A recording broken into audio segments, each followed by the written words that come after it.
બંને દિવસો માટે આજે ઓરેન્જ એલર્ટ છે અને કાલનું માટે રેડ એલર્ટ છે જે આપવામાં આવેલી છે. તમામ ટીમ્સની દ્વારા ઝુંબેશના રૂપે કામગીરી ચાલી રહ્યું છે.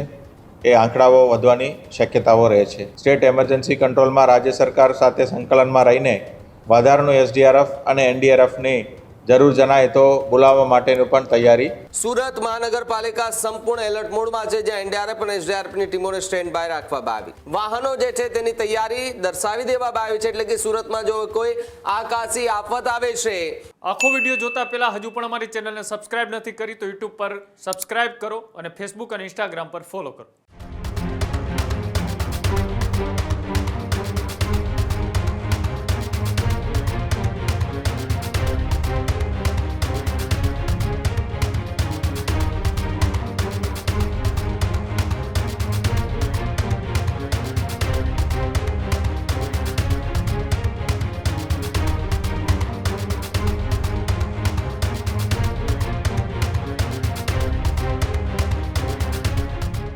તો દક્ષિણ ગુજરાતમાં ભારે વરસાદનું રેડ એલર્ટ જાહેર કરવામાં આવ્યું છે. સુરત પર સૌથી મોટો ફરી એકવાર ખતરો દેખાઈ રહ્યો છે. જ્યાં સુરતમાં આગામી 3 દિવસ ભારે વરસાદનું એલર્ટ જાહેર કરાયું. મિમી વાવાઝોડા સાથે અતિભારે વરસાદની શક્યતા છે.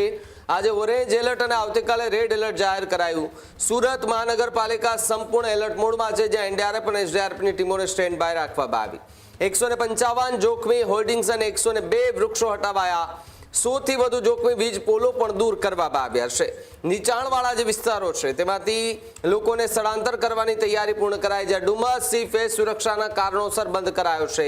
ડી વોશરિંગ પંપ અને જેસીબી સહિતના તમામ વાહનો જે છે તેની તૈયારી દર્શાવી દેવામાં આવી છે, એટલે કે સુરતમાં જો કોઈ આકાશી આફત આવે છે તો એમની સામે કેવી રીતે લડવું તેને લઈને તમામ તૈયારીઓ અત્યારે કરી દેવામાં આવી છે. સુરત ઇમરજન્સી જે વિભાગ છે તેમના દ્વારા તમામ નજરો પણ રાખવામાં આવી રહી છે.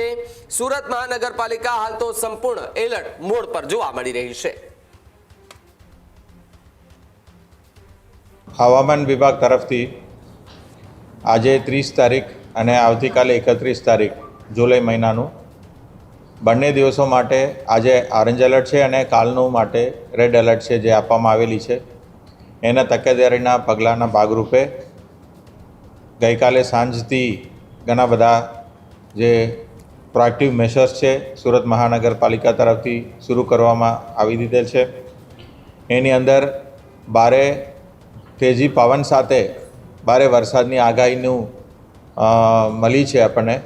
એટલા માટે પવનનું આ વખતે ઇમ્પેક્ટ વધારે હોઈ શકે છે.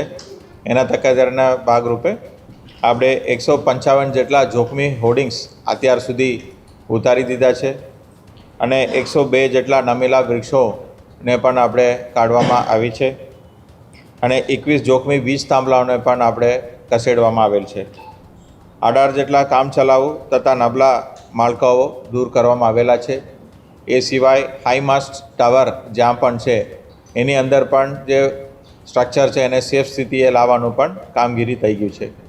હજી અમારા એસએમસીના તમામ ઝોનમાં તમામ ટીમ્સની દ્વારા ઝુંબેશના રૂપે કામગીરી ચાલી રહ્યું છે. એ આંકડાઓ વધવાની શક્યતાઓ રહે છે.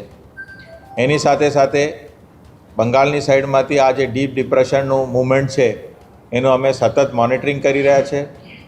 Collector office, state emergency control અને પોલીસ ખાતાની સંકલનમાં તમામ તૈયારીઓ કરી દેવામાં આવી છે અને ગયા વખત જેમ આ વખતે પણ રેઇન શેલ્ટર્સ પણ તૈયાર સ્થિતિમાં રાખેલા છે અને જ્યારે પણ જરૂર છે લો લાઇંગ વિસ્તારમાંથી લોકોને ખસેડવા માટેનું પૂરેપૂરું તૈયારી સાથે એસએમસીના ટીમ અલગ અલગ જગ્યાએ કાર્યરત છે.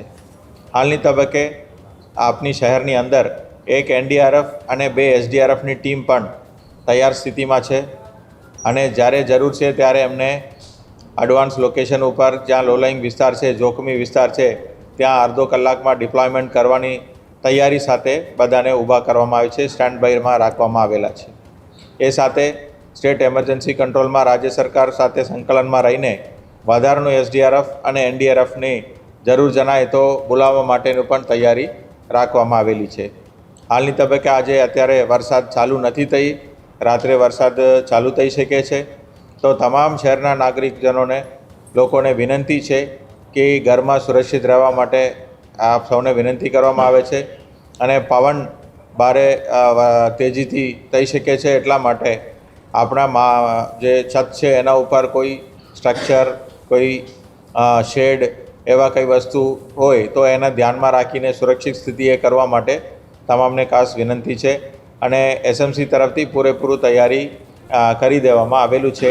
અને આવતીકાલે અથવા રાત્રે જેમ જેમ વરસાદ પડશે એ પ્રમાણે જે પણ રાહતની કામગીરી હોય અથવા બચતની કામગીરી હોય એ કરવામાં આવશે.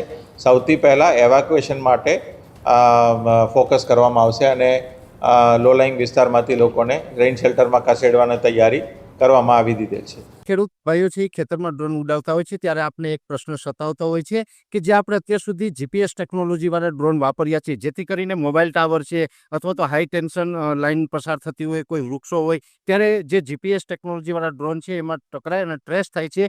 પણ એગ્રીવન લાવ્યું છે GNSS ટેકનોલોજી ડ્રોન, જેથી કરીને એ ડ્રોન છે એ કોઈ જગ્યાએ ટકરાય નહીં, પોતાની રીતે જ ડિસિઝન લે છે અને મૂવ થઈ જાય છે. જેથી કરીને GNSS ટેકનોલોજી ડ્રોન છે એ વાપરવાનો આગ્રહ રાખો. ત્યારે જ ન્યૂઝરૂમ ગુજરાતની યુટ્યુબ ચેનલને સબસ્ક્રાઇબ કરો અને ઇન્સ્ટાગ્રામ અને ફેસબુક પર ફોલો કરો. અપડેટ રહો, સત્યની સાથે રહો.